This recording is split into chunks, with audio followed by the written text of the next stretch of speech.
So, after the matches this week, I'm done even trying to predict matches. We are in the fucking twilight zone. Goats has reduced the mechanical skill in the meta to the point where I legitimately can't use mechanics as a measure anymore. Goats is such a team-dependent meta, you can't just rely on your skilled players to pop off every fucking time. And thanks to this, a lot of teams have revealed how shit they are when it comes to synergy in Goats. Let's get into it.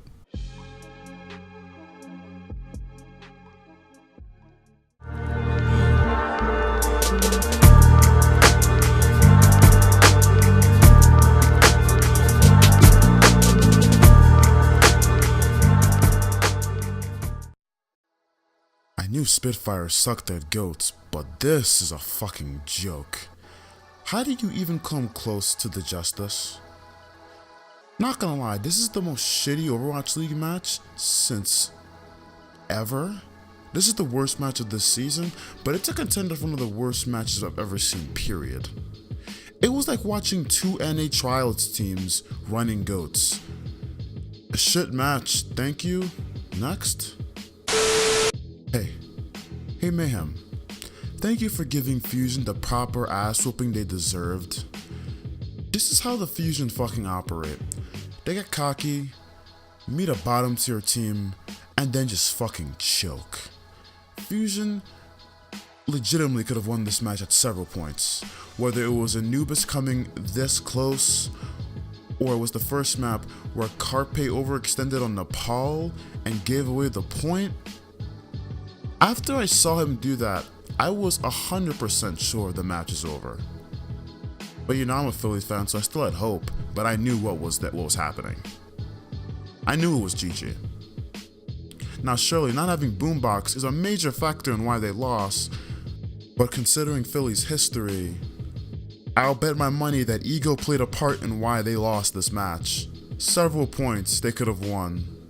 I don't want to dismiss the Mayhem like this, but just to be honest, they're not that good. They're not this good to beat a team like this. It's another case of Philly playing down to their fucking opponents. Honestly, regardless of the 4-0, God bless the Hunters. Name another team so willing to just break the meta and play whatever the fuck they think can work. I fucking love these kids. And despite my intense hatred of the dynasty, Michelle is huge. Having him on the team makes a huge fucking difference for them. Also, shout out to the Korean forums who are bullying Michelle for no fucking reason. He is playing the best on that team, and Koreans are actually bullying him. Okay. If you happen to be Korean and you're watching this video, go show him some love on the Korean message boards because he fucking deserves it. This match is actually way closer than it seems. Defiant just couldn't finish. That's what I see it as. The only map they didn't seem close on was the 4th map. Toronto looked very uncomfortable during certain segments of this fucking match, honestly.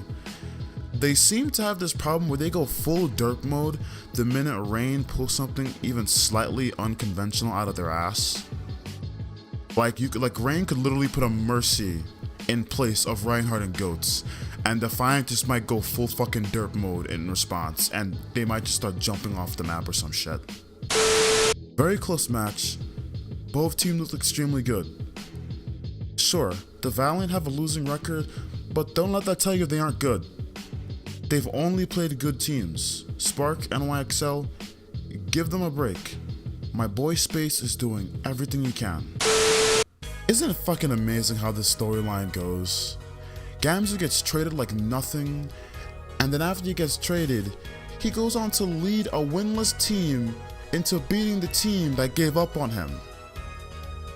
Honestly, Boston's whole org is a meme and they deserve this. This is like the best timeline, honestly. Maybe not the best timeline, but definitely the funniest. Fuck Huck. This may seem out of place, but I've made a promise myself to include an obligatory fuck Huck in every time I cover Boston. Moving on, Boston fans, stop your delusions. Putting in fusions would have not saved this match. I do not believe it. Not even a little bit. Imagine being Robert Kraft in fucking jail right now. You just got arrested for soliciting prostitutes, and Huck calls you up like, bro, we just lost to the team that has literally no wins. Just imagine that. Imagine your team owner getting arrested in this fashion, and you also losing to the worst team in esports history on the same fucking day. It's like God himself that's decided to smite Boston for just having Huck on their fucking team. By the way, fuck Huck. And as a final point before I move on to the next subject, I have to get this out of the way. But can you teams stop running Reaper? Why are you running Reaper? Why are you throwing? Hello? Boston, hello?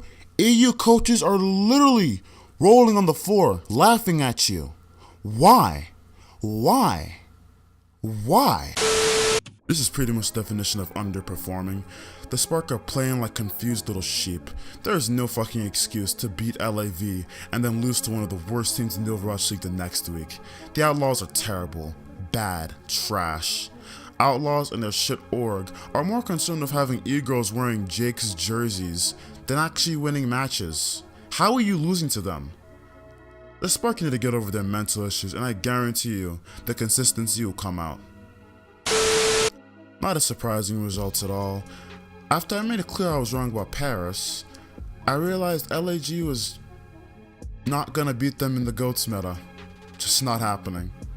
And if they did, it would be very narrowly. Cypher seems to think he can play Sombra also playing Zarya. It's funny how dumb you are. Not to mention Wara spent another match getting spanked by the enemy Reinhardt. Here I was sucking Big Goose off last week, but then he just gets fucking outdone by Cruz in literally every fucking metric. Sure, it was close to certain points, but the result was never in doubt. We all knew who was gonna win this match. This is actually a great series. I'm in fucking love with these expansion teams. The Titans are running the cleanest fucking goats. Full respect to Runway for proving that they can compete with OWL teams. Charge are also way more impressive than I thought. They're starting to prove to me that the team is more than hot button friends. This match is great because it shows the creativity of Chinese Overwatch. Chengdu won because the Mayhem seemed to forget how to play Overwatch. The Hunters play these weird team comps and make teams do the dumbest shit on response. If Florida just kept running GOAT, they would have won.